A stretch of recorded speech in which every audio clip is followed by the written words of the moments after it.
Welcome to the world of science fiction. Don't forget to like and subscribe so you don't miss new stories. Enjoy the listening. The deafening roar of failing engines filled Daniel's ears as his spacecraft plummeted through the atmosphere of an uncharted planet.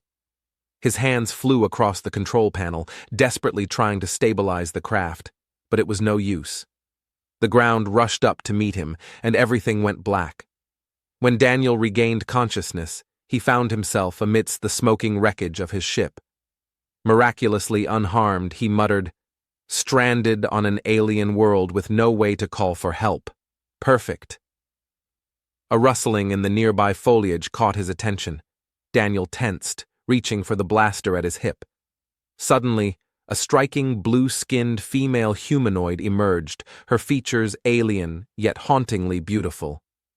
Hi there," Daniel stammered. "I come in peace."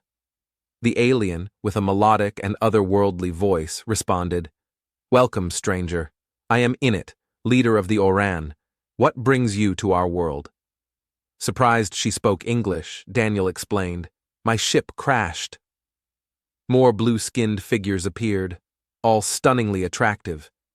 Daniel swallowed hard. There wouldn't happen to be an intergalactic repair shop nearby, would there? Enid smiled. "I'm afraid not, traveler, but perhaps we can assist in other ways. Will you join us in our village?" Weighing his options, Daniel decided to follow. Lead the way. As they trekked through the bioluminescent forest, Daniel found himself captivated by Einit's otherworldly grace. "So, Init, what exactly did you mean about visitors fleeing?" She glanced back, a mischievous glint in her eye. "Let's just say our dietary needs can be rather intimidating to outsiders." Daniel nearly tripped. "Dietary needs? You're not going to eat me, are you?" Enid laughed. "Not in the way you're thinking, no."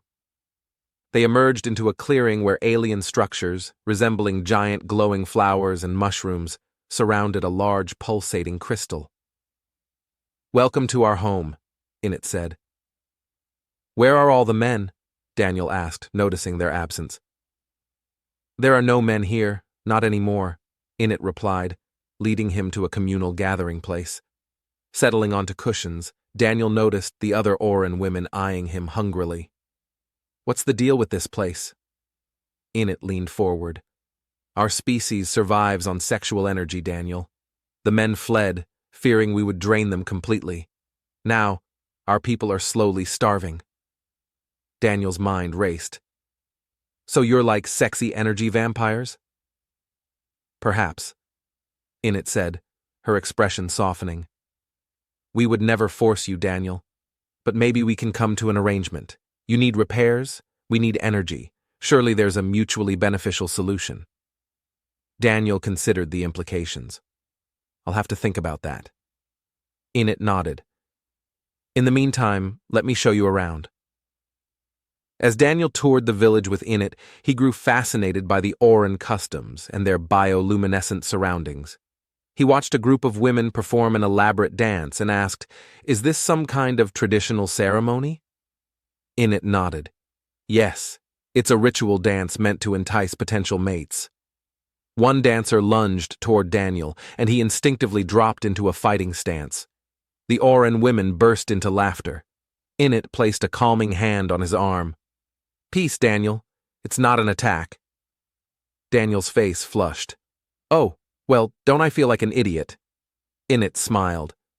"Your quick reflexes are impressive." As they continued, Daniel found himself drawn to Einit. They shared stories and laughs, and he realized his feelings for her were growing beyond mere curiosity. But as night fell, Enid's expression turned serious. "Daniel," she said softly, "I haven't been entirely truthful. The crystal at the heart of our village is dying, and with it, so are we." Daniel's heart sank. "What can I do?" Enid stepped closer, her touch sending a surge of energy through him. "Your energy is unlike anything we've encountered. You could save us, Daniel." Conflicted, Daniel felt both fear and a deepening bond with Einit. "I don't know what to say." Enid's eyes pleaded with him. "Say you'll consider it, stay, at least for now." Taking a deep breath, Daniel nodded. All right, I'll stay, but no promises beyond that. A brilliant smile lit up Enid's face. Thank you, Daniel. You have no idea what this means to us. With time running out for the Orin tribe, Daniel focused on repairing his ship and finding a safe way to transfer his energy. Enid often visited, her presence both comforting and distracting. One day, she performed a mesmerizing dance, her movements sensual and magnetic. What are you doing? Daniel asked, captivated. Showing you what you're missing, Enid purred, moving closer. Don't you want to truly connect with me? Daniel's resolve wavered. He reached out, feeling the crackling energy between them, but pulled back at the last moment. I can't. It's too risky. Disappointment flashed across Einit's face, but she nodded. I understand. Maybe we can connect in other ways. Over the next weeks, Daniel and Enid grew closer, sharing stories and laughs. Their bond deepened, but so did the tribe's desperation. One evening, as they sat by the fading crystal, Enid's eyes filled with urgency.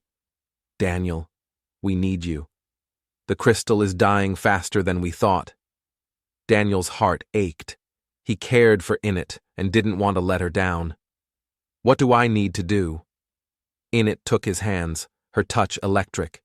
Open yourself to us. Let your energy flow freely. Taking a deep breath, Daniel nodded. All right, I'll try. They gathered around the crystal, and Daniel concentrated, feeling his energy surge. The crystal began to glow brighter, and the Orin women watched in awe. As the energy flowed, Daniel felt a profound connection with Enid and her tribe.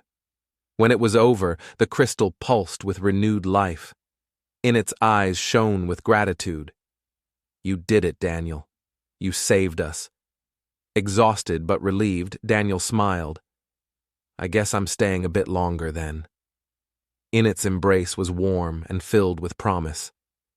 Thank you, Daniel. Together, we can rebuild. As they stood before the revitalized crystal, Daniel knew his life had changed forever. Whatever lay ahead, he was ready to face it with Enid by his side. Subscribe to watch more amazing sci-fi stories.